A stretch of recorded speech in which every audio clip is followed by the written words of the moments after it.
Muy buenas tardes a todos y bienvenidos a este acto de inauguración de esta exposición sobre la historia del Sacromonte a través del grabado, en la cual desempolvamos cosas importantes para descubrir la riqueza monumental y cultural que representa la abadía. Va a moderar este acto y las distintas intervenciones don Antonio Muñoz Osorio, delegado para el Patrimonio Cultural de la Diócesis. Don Antonio, tiene la palabra. Buenas tardes. En primer lugar, tiene la palabra don Federico Rodríguez Rabia, abad del Cabildo de la Abadía del Sacromonte. Buenas tardes, ilustrísimo señor vicario general del Arzobispado, muy ilustre señor delegado de Patrimonio del Arzobispado de Granada, señora doctora comisaria de la exposición, señoras y señores. Es para mí un motivo de alegría y de satisfacción poder darle la bienvenida como abad del Sacromonte a la inauguración de la presente exposición sobre la historia del grabado del Sacromonte a través del grabado. Esta exposición se inscribe en el contexto de la celebración del cuarto centenario de la fundación de la abadía. Toda una serie de eventos y celebraciones, entre los que podemos enumerar, además de los de tipo litúrgico y religioso, toda una serie de actos académicos y culturales, de publicaciones y restauraciones del patrimonio, con los que hemos querido poner en evidencia y resaltar la importancia de la institución fundada en 1610 sobre este monte sacro por el prestigioso arzobispo granadino de aquella época, don Pedro de Castro Cabeza de Vaca y Quiñones.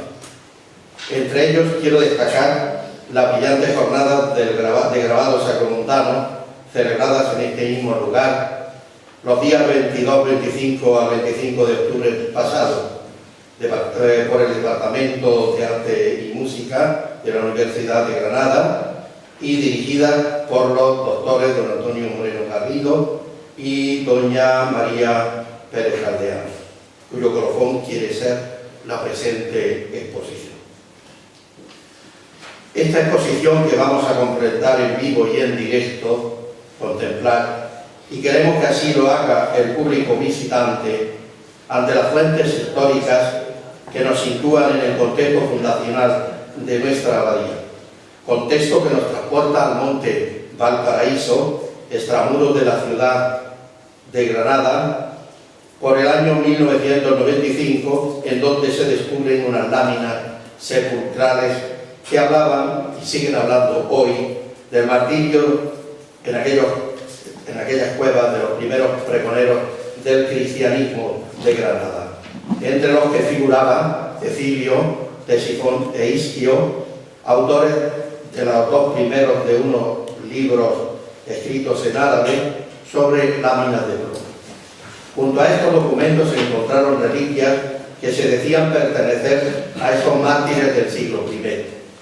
Todo esto tuvo su prólogo en los objetos encontrados en marzo de 1588 al derribar el alminar de la antigua mezquita, conocida entonces como Torre Turpiana, con la finalidad de construir una de las naves de la Catedral Granadina. Entre lo encontrado llamó especialmente la atención el misterioso pergamino que hacía alusión a Cecilio y pronosticaba grandes desventuras.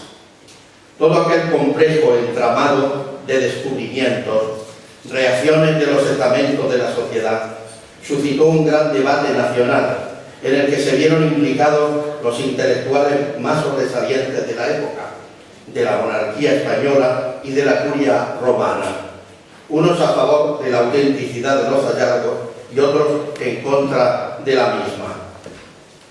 Los partidarios de la autenticidad de las reliquias y de los libros, como documentos del siglo I, intentaron desbaratar los argumentos de los que sostenían su falsedad.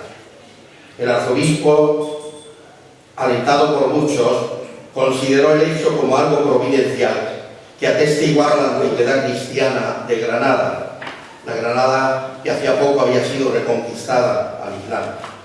Como consecuencia de aquel misterioso episodio, surgió en tan tenaz prelado el ferviente deseo de crear una institución que diera el culto debido a los mártires de la fe cristiana, uniendo a esta finalidad espiritual la creación del Colegio de San Dionisio Areopagita para educar a la juventud en los moldes evangélicos.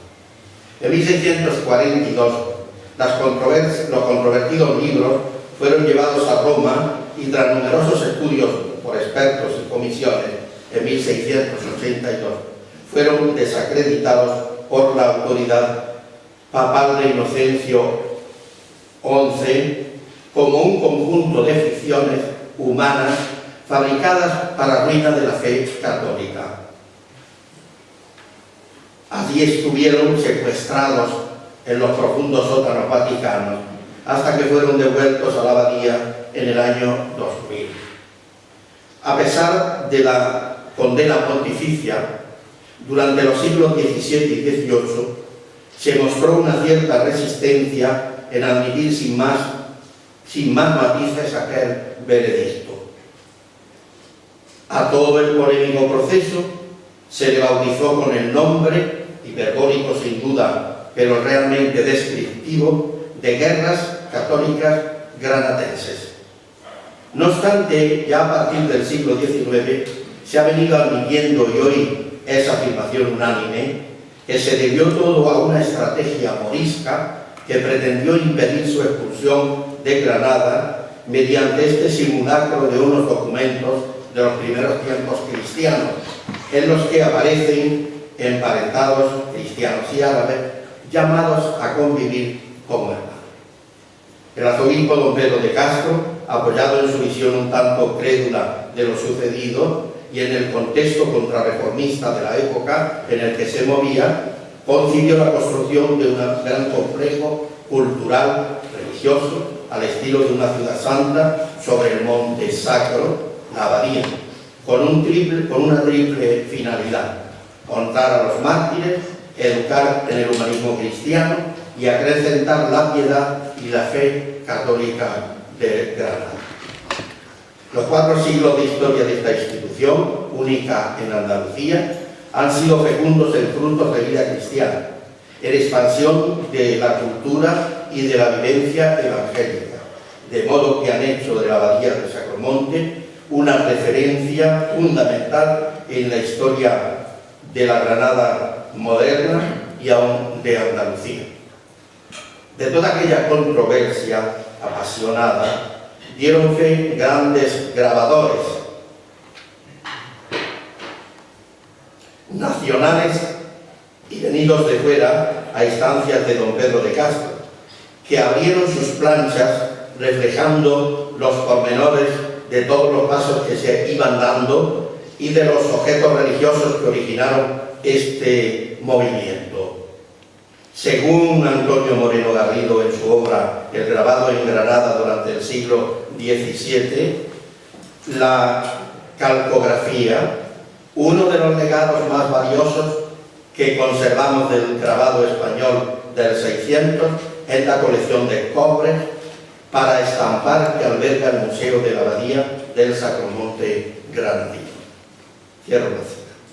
La mayor parte de los grabados estaban destinados a la publicación de la historia eclesiástica de Justino Antolínez, que no llegó entonces a editarse, pero que hace unas décadas se pudo imprimir bajo la dirección del padre Sotomano.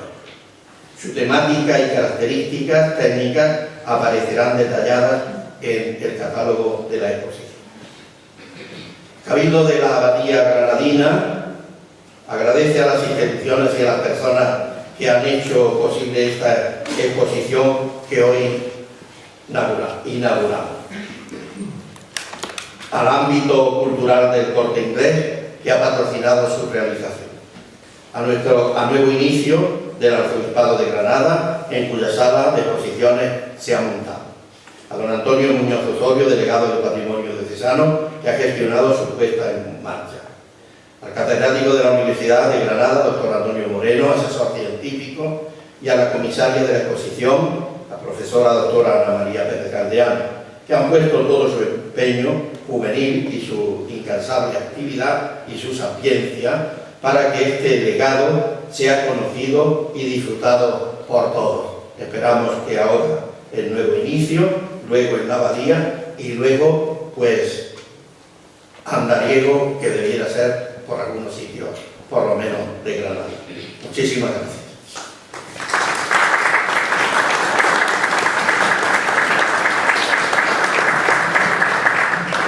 En segundo lugar va a intervenir don Ramón Burgos Ledesma, que es el delegado de comunicación del Corte Inglés. Pero antes de pasar del micrófono, yo quisiera resaltar la generosidad y la amabilidad con la que siempre nos acogió. Don Juan Sánchez Ocaña, presente, entonces abad del Sacro Monte, me llamó para que esta idea, a ver cómo podíamos gestionarla y materializarla. Teníamos una idea, no teníamos medios. Llamamos a don Ramón Burgos y a don Juan Carlos López, también aquí presente. Nos recibieron, o me recibieron en aquel primer momento a mí, pero para gran sorpresa, cuando hoy lo normal es que se toque en una puerta y tengo como razón la crisis que estamos atravesando para no poder prestar una ayuda o prestar solo en parte, yo debo decir que, bueno, que iba por poco, pero me vine con mucho, porque don Ramón Burgos, desde ese primer momento, estuvo dispuesto a no hacer, perdona la expresión, la cosita pequeña que queríamos hacer, sino que don Ramón inmediatamente dijo, y también hacemos esto, y también hacemos esto, y también hacemos esto, de forma que gracias a esa acogida generosa que desde el primer momento nos prestó el Corte Inglés por medio de don Ramón y de don Juan Carlos, pues esto ha sido posible, verlo en las condiciones que después vamos a ver. Yo creo que esto tenía que decirlo y agradecerlo, aunque sé que primero ya lo ha hecho la abad, después el vicario general lo hará, pero es que prácticamente todo han sido facilidades. Y en este momento actual, pues, hay que agradecer sinceramente esto. Le paso la palabra y el micrófono a don Ramón Burgos. Gracias, doctor. Señor vicario, sería una temeridad y yo creo que incluso un pecado de lesa majestad, aunque sí te diría, porque la confesión me la lleva puesta, no tengo duda ninguna, hablar de nada que tenga que ver con la exposición ni con el contenido de ella.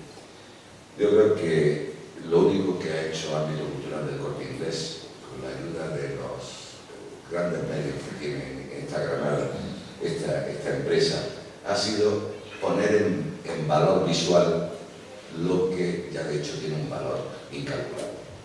Yo creo que es un tema que lo que hay que agradecerles a la comisaria, a los profesores de la universidad que han estado trabajando en ello y naturalmente a la eclesiástica, que nos hayan permitido trabajar sobre estas piezas fundamentales. Ámbito cultural del Corte Inglés, lo único que le interesa es, vuelvo a repetir, poner en valor lo que es de Granada y para los granadinos. Y creo que en este caso la Iglesia Católica, la Curia de Granada, nos ha hecho el mayor favor posible. Nos ha dejado hacer. Muchas gracias, de verdad, señor.